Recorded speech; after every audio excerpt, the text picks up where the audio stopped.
Halo guys, ketemu lagi dengan Mimin. Kali ini kita akan membahas makanan-makanan terekstrim di dunia.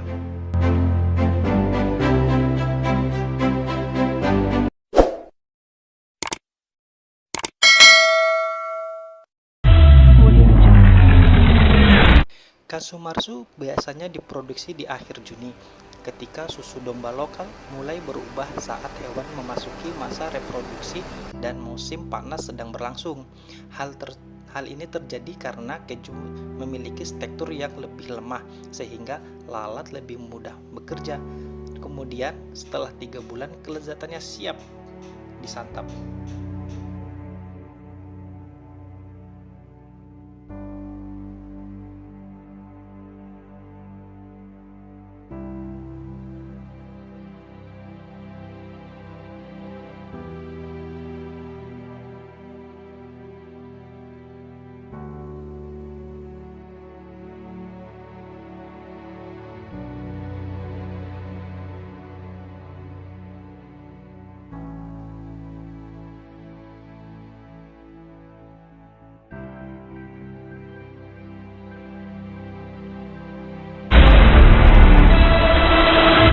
Di beberapa negara di dunia ada banyak sekali olahan unik dan menarik dari serangga dan hewan.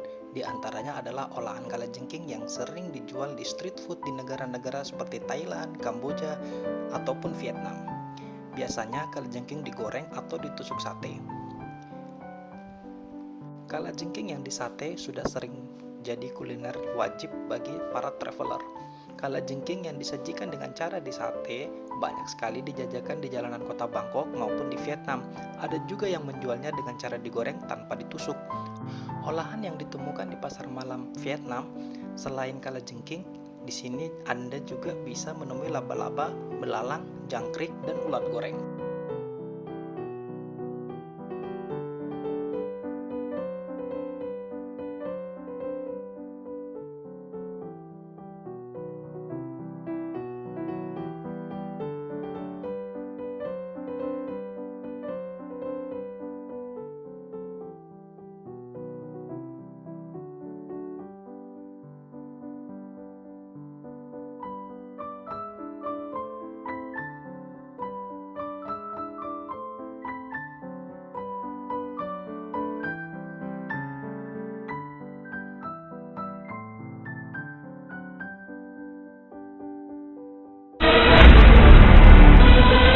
Nama balut di Indonesia mungkin masih terdengar asing di tengah kalian ya guys. Ya jelas saja, sebab hal-hal yang berbau Filipina, negara asal balut memang kurang populer di tanah air. Meski terdengar asing, namun CNN beberapa tahun lalu memasukkan balut sebagai salah satu makanan paling ekstrim di dunia. Kira-kira kenapa ya?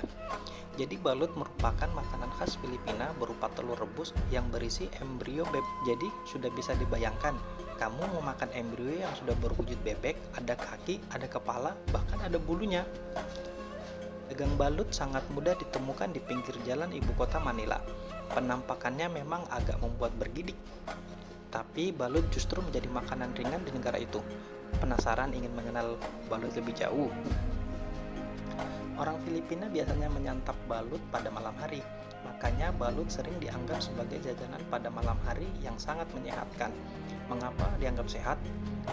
Dalam sebutir telur, balut hanya mengandung sebanyak 188 kalori, 14 gram protein, dan lemak, 2 mg zat besi, 116 mg kalsium, dan 619 mg kolesterol.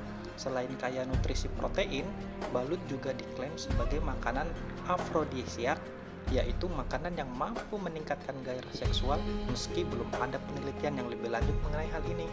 Apa kalian tertarik, gengs?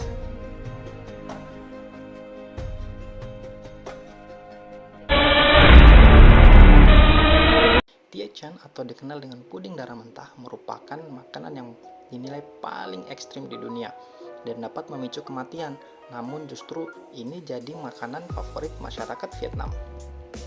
Tiechan biasanya dibuat dari darah babi atau bebek, namun yang paling terkenal adalah yang terbuat dari darah mentah bebek yang baru saja disembelih beserta dagingnya. Pada proses pembuatannya, biasanya darah yang terlebih dahulu dicampurkan dengan larutan garam. Selain dicampurkan dengan larutan garam, resep lain juga menyebut tecian bisa dibuat dengan campuran saus ikan. Tujuan campuran tersebut agar darah yang digunakan dalam makanan tidak dapat menggumpal, sehingga darah yang menggumpal perlahan akan terasa kental seperti puding ketika dikonsumsi. Biasanya, orang-orang Vietnam akan mengkonsumsi tecian bersama dengan irisan daging babi atau bebek di atasnya. Selain itu, rempah-rempah berupa daun ketumbar dan kacang-kacangan juga turut ditambahkan. Mengutip dari World Scariest Food, mengkonsumsi puding darah dari daging babi atau bebek sebenarnya berisiko bagi kesehatan, sebab makanan ini mengandung bakteri yang bisa mengakibatkan infeksi paru hingga berujung kematian. Bakteri yang terdapat di dalam darah hewan tersebut adalah Streptococcus bacterium yang dapat menyebabkan gangguan pernafasan, mengontaminasi darah, serta matinya sebagian besar sel di tangan dan kaki. Di Vietnam sendiri, sudah ada laporan mengenai korban yang jatuh sakit setelah mengonsumsi puding darah tersebut. Pemerintah bahkan sudah melarang makanan ini diperjualbelikan.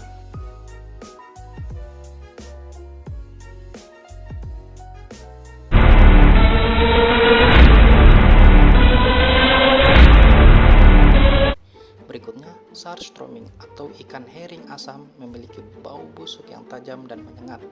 Para penggemar herring asam cenderung menyukai bau hidangan ini, sementara para turis atau pendatang baru akan terkejut menciumnya. Hidangan ikan yang dijuluki sebagai makanan terbau di dunia ini merupakan kuliner tradisional Swedia. Karena keunikannya, hidangan ini menjadi cukup populer, apalagi di kalangan pecinta makanan-makanan ekstrim.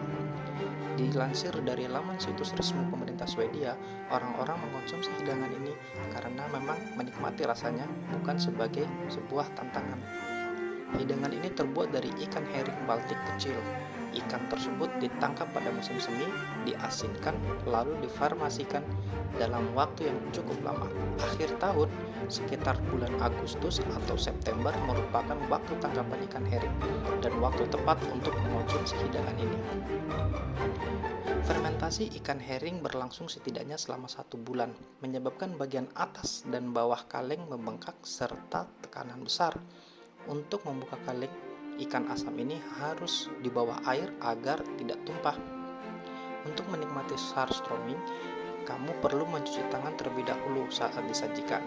Herring asam lebih baik dimakan di dalam ruangan. Bau yang menyengat tersebut cenderung menarik lalat.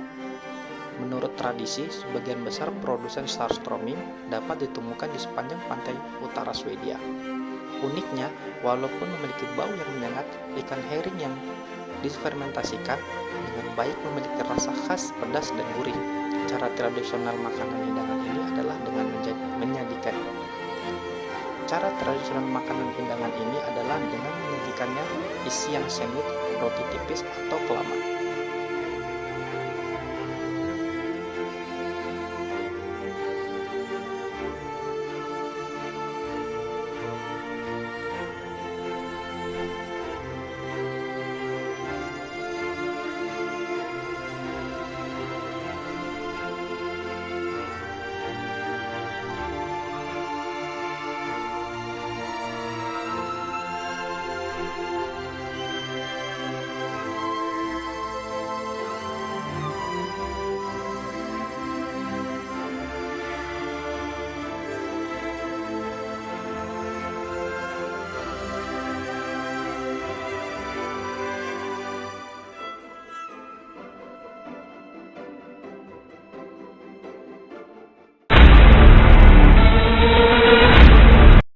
Berikutnya, jus kodok. Biasanya orang-orang akan membuat jus dari jus sayuran ataupun dari jus buah-buahan. Kali ini berbeda dengan negara Peru yang membuat jus dari kodok. Sebagian orang mengatakan bahwa jus kodok ini memiliki protein yang sangat tinggi. Kira-kira ada yang mau nyoba gak ya?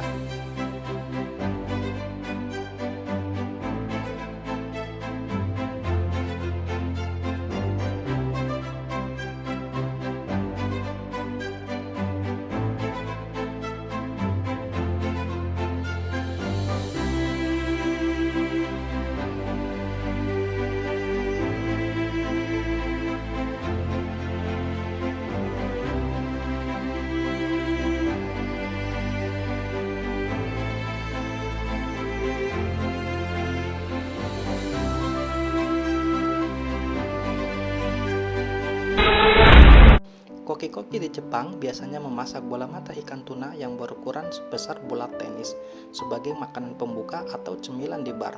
Saat pertama kali dimakan, bagian luar ikan tuna terasa kenyal dan bagian dalam mata yang lunak.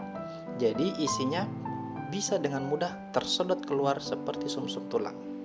Agar rasanya menarik, koki akan merebus bola mata dengan dicampur kecap dan bumbu-bumbu berupa minuman beralkohol, kemudian menumisnya dengan wijen dan jahe. Kebanyakan pengunjung yang pernah makan merasa bahwa bola mata agak hambar, seperti mirip dengan cumi-cumi ataupun kerang. Untuk nutrisi kuliner ini, bola mata tuna memiliki banyak kandungan protein, asam lemak, dan omega 3 yang tinggi.